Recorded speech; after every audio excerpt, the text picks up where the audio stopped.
so far is there's 2 lessons in radicals. The first lesson is I give you a radical function. So it gave you one with a radical sign in it. And you had to give me the domain, the range, the transformations, all that stuff, right? You had to come up with an equation of a radical. That's lesson 1. Lesson 2 is I give you a graph. Here I gave you 2 linears, correct? And then below I gave you 2 quadratics, we agree? And I'm going to make you take the square root of them. The entire square root of them. So this is the difference. You have to be able to spot the difference, okay? Ones we did yesterday was like y equals 3, root x, and the question had a square root in it, correct? And you gave me the transformations and all that stuff based off of the parent function root x. This one, I'm going to give you a linear or quadratic function. It's only linear and quadratics for the most part.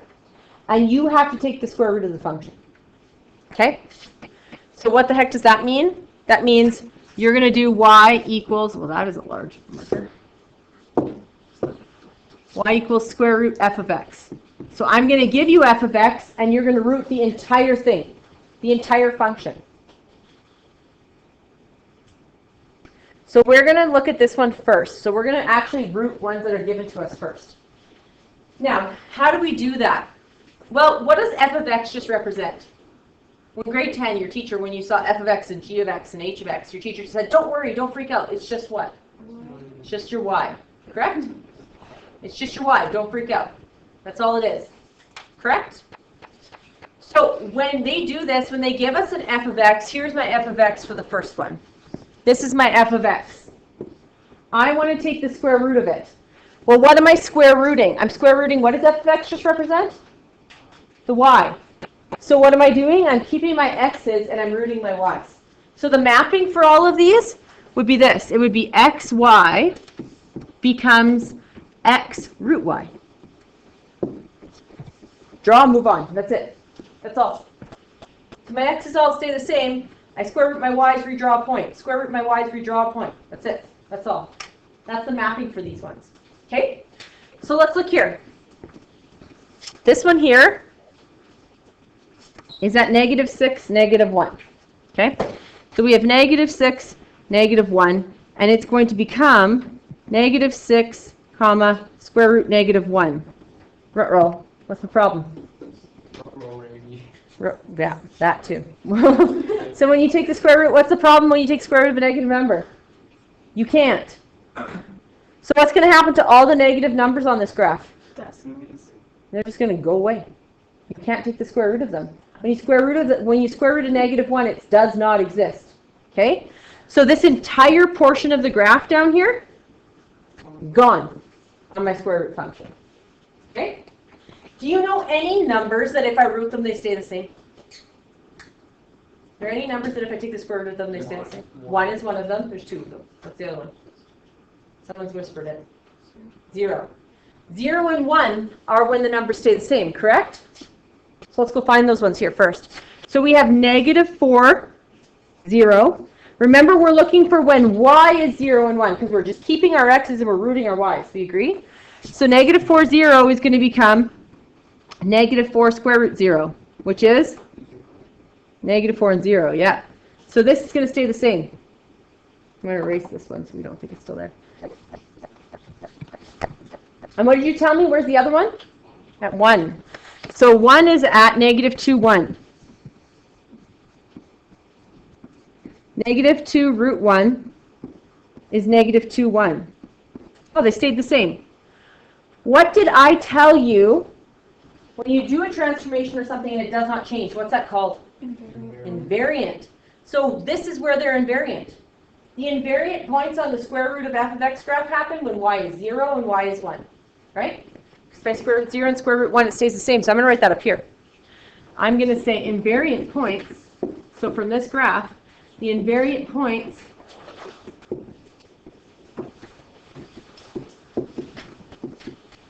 happen when y equals 0 and y equals 1. So if I just asked you how many invariant points there are between the graph of f of x and y equals square root f of x, you could literally just count how many times it crosses 0 and 1. Right? So this one has 2 invariant points. Let's look at the next graph. We'll come back to this one. Don't worry, we're not done. How many invariant points does this graph have? 2. 1 here, 1 here. Let's go down here. How many invariant points does this one have? 4. 1, 2, 3, 4. How many does this one have? 1, 2, 3, 4. Wherever y is 0 and y is 1, you're getting invariance. Do we agree? Okay, let's go back to this question because we have not finished it. So I have 2 points. Obviously the graph is perfect. I just connect those. And that's terrible. Do not do that. Okay, we need more points to make a more accurate graph. Now, I always have to pick one that falls between 0 and 1 because I need another coordinate in here, correct? So I always try to find the one that's at 0.5, where y is 0.5. So where is y equal to 0.5? What's the coordinate? -3 and negative, or positive 0.5. So it's going to become -3 and the square root of 0.5. Put that in your calculator. Square root of 0.5. Square root of 0.5. It's actually, it's a small number, but it's bigger than it was. Tell them what you get. 0.707. Yeah. 0.707, etc., right? So I took a square root of a number and it got bigger. What the heck? I square root 9, I get 3. I square root 16, I get 4. I square root 25, I get 5. I square root 121, I get 11. Whenever I square root a number, my number gets smaller. What the heck happened here? Because it's a decimal. Any numbers between 0 and 1, when you square root them, get bigger. Go square root 0.2. Try it out. Square root of 0.2. Yeah. Did it get bigger? Yeah. So when you square root between 0 and 1, your number does get bigger. It's just the way it is. So I now have to plot my point. It's at -3. I need to get rid of that dot that I have there. So it's at -3. Oh, it's fine. And 0.707. So I go -3 and 0.707. So it goes a little bit higher. Do you see that? Now I can connect those to 3. Stop. See how it went up and a little bit over? Because between 0 and 1, the y got bigger. We agree? Now let's go do another one. We have 0, 2. 0, 2 is going to become 0 root 2. What is that? 0, comma what? 1 point something.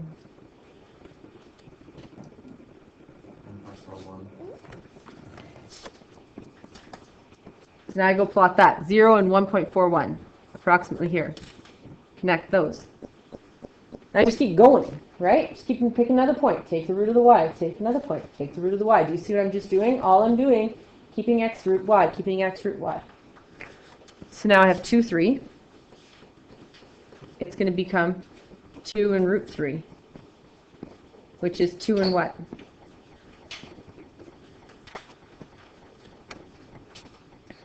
Still 1 point something.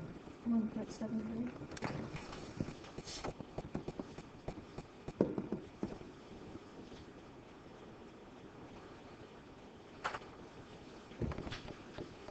Well, I like the next one. Which is not a decimal. 4 and 4. Becomes 4 and root 4. And what's root 4? It's 2, right? So now my new point's at 4 and 2. And then we would just keep going. And we have our graph. Does everyone understand how the heck I got that? Because that's the key, that's the hardest part, is just figuring out how we get it. Because what they can do is they can give me a function and then ask you to take the square root of it. Well, you can type in your calculator and draw it. That's not bad. But what they'll also do is they'll give you a graph like I just did and say sketch the new one. Or give me the domain and range. So what's the domain and range of the root f of x? What's my domain of y equals root f of x? It has to be larger than or equal to -4. X. XER. Yes, x is greater than or equal to -4 XER. What's my range? y such that y is Greater than equal to 0.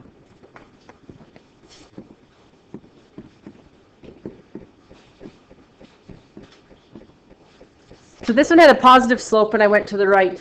This one has a negative slope. It's probably going to go to the left because everything in the bottom is going to go away. Everything under the x-axis, right, goes away. You can't take square root of negative numbers. So what I want you to do for the second one is this is the you try one. So what you're going to do is you're going to graph it and you're going to give me the domain and range of this second linear one. If you graph it, give me the domain and range.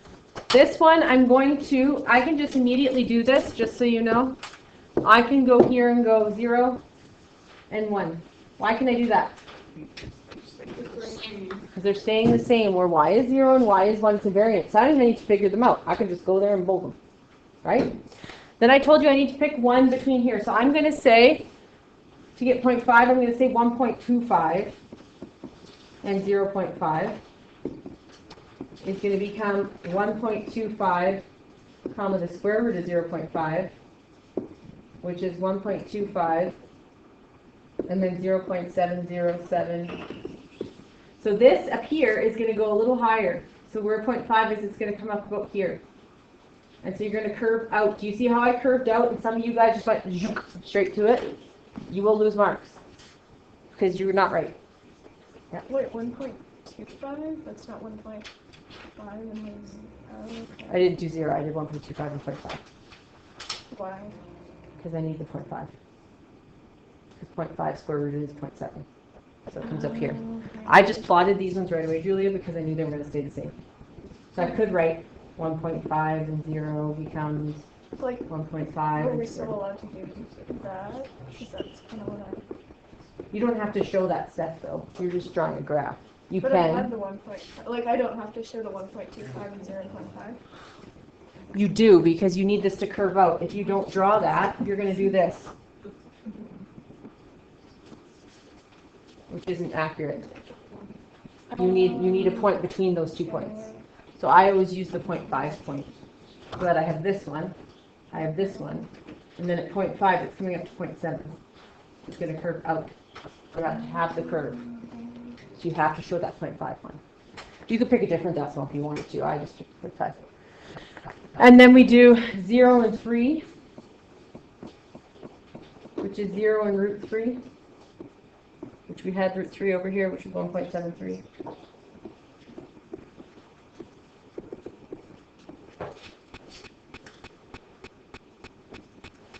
And then I arrowed a little bit past and put an arrow at the end of it. Why don't I just assume what it's going to be? You can't. There's no more graph to draw.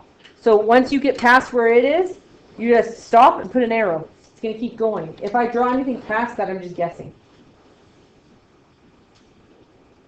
So what's my domain of this one?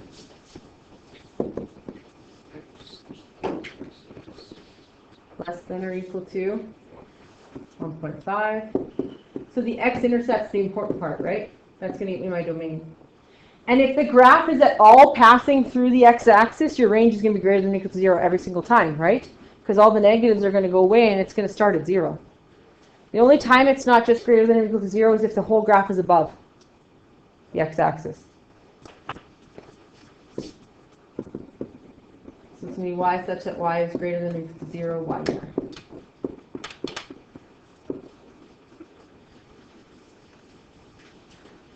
Okay, we're going to look at the quadratic below. So the vertex of that quadratic is where? Yeah. For the range, why? Wait, I have 2 questions. So for the domain and range, you can just use any variable that's on the graph, right? So you don't have to use 1.5, you can use 1. That is, Nope. or you have to use 1.5, You have to use where it starts. where it starts. This graph starts at 1.5, and the rest of it is less than it. Oh, okay. Yeah, you have to go with where it starts, and your range starts at 0, and it goes higher than it. Oh, it starts down here. Yeah. Yeah. So, if I go down to this one, my vertex is where? 4, negative 4. What's going to happen to it? It's going to go bye-bye. Why? Because it's negative. All of this down here is going to go bye-bye. Correct? So what can I do immediately when I'm drawing the square root of a function? So they'll say y equals root f of x. That's what I'm drawing right now, right? Root f of x, or root of y, but we'll label this as f of x. Okay, what can I do? Bye-bye. This is gone. Hello. I like you. I like you too. You're good. I like you as well. Right? I can just instantly go and draw those. Why can I instantly go and draw those and not show the work? Because they're invariant. Your zeros, well, root 0 will be 0. Your 1, root 1 will be 1, correct? Then I go to my 0.5s. So this 0.5 looks like it's at like 1.8 and 0.5. Because I'm trying to get to this point, it's 1.5. So I'm going to go, okay, 1.8, comma, 0.5 is going to become 1.8, comma, root 0.5, which is 1.8 and 0.707. So I'm going to go to 1.8 and then to 0.707. So it's going to go a little above. So I'm curving like this above it. Let's pretend that I actually drew that way because my marker did not work. Then I use my next one. It's at 1 and 5. 1 and 5. So I'm going to go 1 and 5 is going to become 1 and root 5, which is a little over 2. So it's 1 and what? What is the square root of 5? How does that point to something? Yeah. 2.236. Yeah, it's just so over. 2, 3, 6. So I go to 1 and 2.2-ish. And then I can just go like this.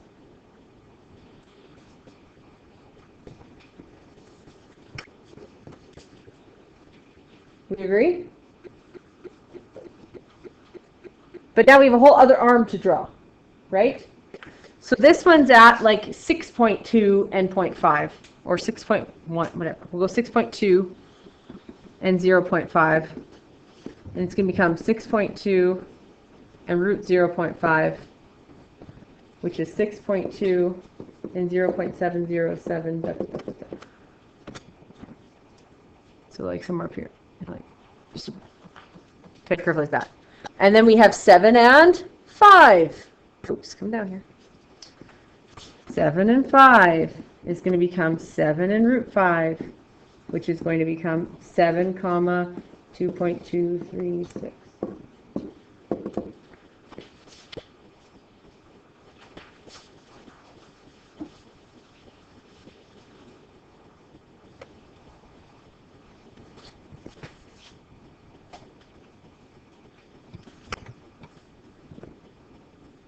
Make sense? Ish.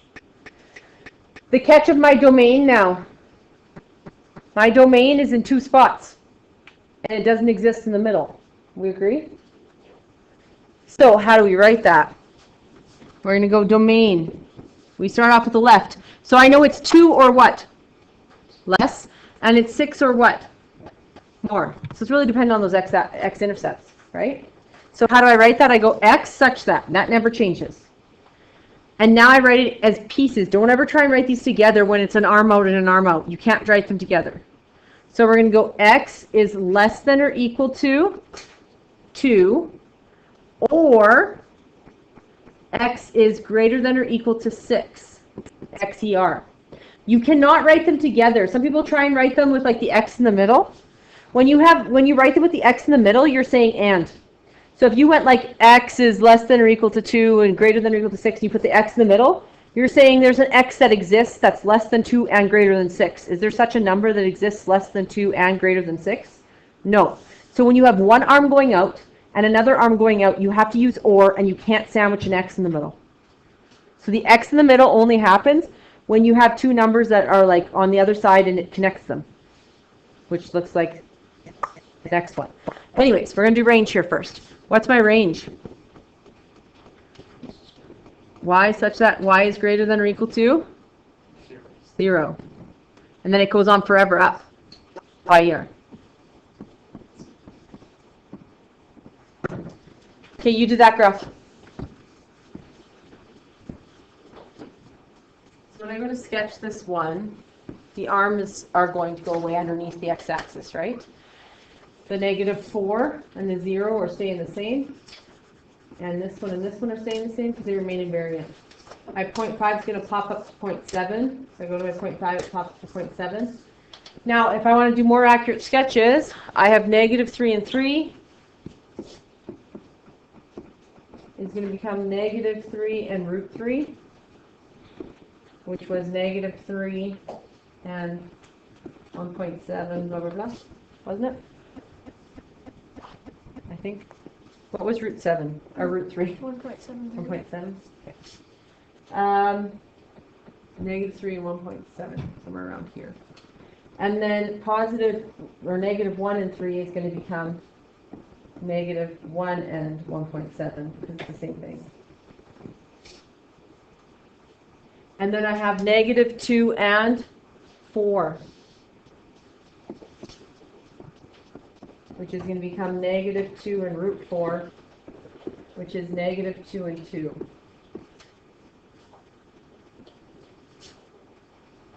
And then I just scoop a little out, and around, through, a little out, back down.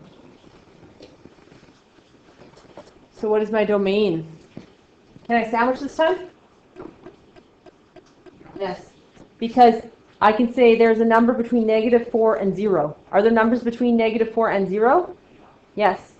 So when I can say and, so when it sandwiches, when you have the vertex in between, you can sandwich them. You go low to high and less than, less than. So my domain is going to be x such that, start from my low one, -4 is less than or equal to x is less than or equal to 0, xer. When you do the sandwich, you go low to high, 2 less than or equal to signs. And the reason why is you're reading from the x. So x is greater than or equal to -4, and x is less than or equal to 0. And you're using the word and. So that's why you can do the sandwich, because you're reading from the x. X is greater than or equal to -4, x is less than or equal to 0. You don't need the arrows. Please don't. That's just proving a point. So you go low to high, -4 to 0, less than or equal to signs. What's my range? My range is sandwiched this time too. It's not just y is greater than or equal to 0. So when I have a concave down parabola, I'm going to have a sandwiched range as well. This one starts between 0 and it goes up to 2. So it's the same thing. Y such that start with low. 0 is less than or equal to y is less than or equal to the high one, which is 2 y here.